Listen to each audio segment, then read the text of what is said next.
네, 반갑습니다. 오늘은 요한복음 첫 번째 이야기를 시작하도록 하겠습니다. 요한복음은 다른 복음서에 비해서 구절도 많고 은혜로운 말씀도 많고 그리고 친숙하게 많이 접하는 복음서죠. 그래도 이 책을 통전적으로 온전하게 소개하는 그런 경우는 잘 없고, 또 어떤 경우는 굉장한 신학을 한 이런 분들이 성경보다 더 어렵게 만들어 버렸죠. 성경을 설명하는데 성경보다 10배나 어렵게 만들면 그러한 강의는 별로 가치가 없는 거예요. 쉽게 간단 명료하게 바르게 빠르게 성경을 볼 수 있도록 하는 게 좋지 않나 싶어요. 요한복음은 바로 그런 정신으로 하는데, 요한복음은 전혀 어렵게 쓰지 않고 또 복잡하게 하지 않아요. 그래서 플루머라고 하는 주경학자는 요한복음을 보고 요한문서는 단순하고 순고하고 정밀하다 이렇게 표현해요. 그런 표현을 쓸 정도로 요한복음서의 이야기는 아주 단순 명료하게 해요. 그러면서도 순고하게 아주 고차원적인 이야기를 하는데도 쉬워요. 그래서 차원으로 하면 가장 고차원적인 이야기를 하는데도 불구하고 매우 단순한 문장을 구사해요. 그래서 영어 실력이 여간 시원치 않아도 요한복음을 영어로 읽을 수 있을 정도로 아주 문장이 짧아요. 그렇게 하는데도 불구하고 그렇게 고차원의 세계를 드러내는 그런 계시가 요한복음이라는 거예요. 요한의 신학은 이른바 로고스 신학이라고 해요.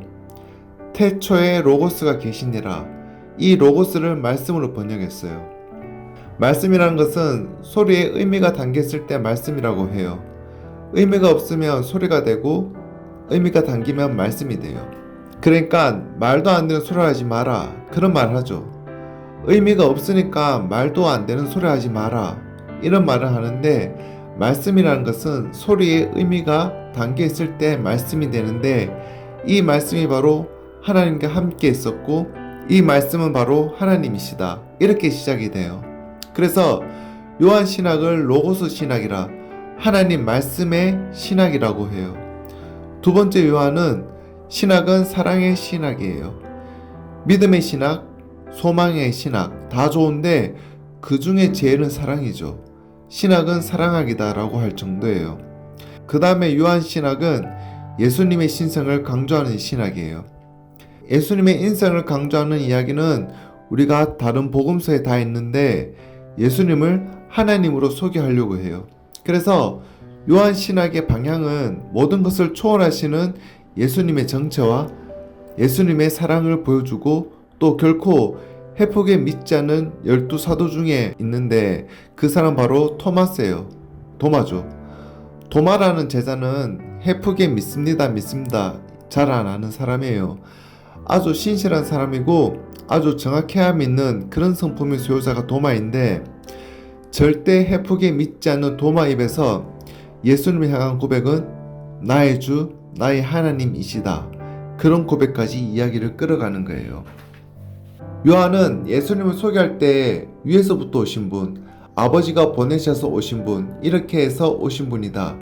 이렇게 초월적인 분으로 묘사하면서 하나님의 아들, 하나님이시다. 예를 들어서 아브라함의 자손 그리고 다윗의 자손으로 본 사람은 마태고, 누가는 예수님의 아버지였던 요셉은 별 의미가 없다는 거예요. 그냥 곁에 섰다가 아버지가 된 거지. 그러니까 실제적으로 요셉이 문제가 되는 게 아니라 마리아의 아들이다. 여인의 후손이다. 그래서 족보를 챙길 때도 다윗의 아들 중에서 솔로몬 쪽으로 내려오면 요셉의 족보가 되고, 다윗의 아들 중에서 나단 쪽으로 내려오면 마리아 족보가 돼요. 그래서 누가는 생리학적으로 볼 때 요셉과는 상관이 없는 거예요.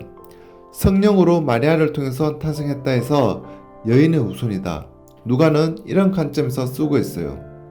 근데 요한의 신학은 그거야 아브라함의 자손도 맞는 말이고 다윗의 자손도 맞는 말이고 여인의 후손도 다 맞는 말이지만, 그것보다 더 중요한 것은 하나님의 아들 하나님이다 라는 거예요. 이렇게 어떤 책을 읽을 때는 그 책을 쓰신 분의 의도가 흔히 보일 때까지 읽어야 돼요. 이분은 이런 관점에서 이런 것을 주안점으로 이런 것을 주장하기 위해서 이런 논지로 이것을 쓰고 있다 하는 것이 확 보일 때까지 읽어봐야 됩니다. 그렇게 읽으려면 한두 번 읽어서는 안 되고 나의 수만큼 성경을 읽어야 되겠죠. 자, 오늘은 여기까지 하도록 하겠습니다. 감사합니다.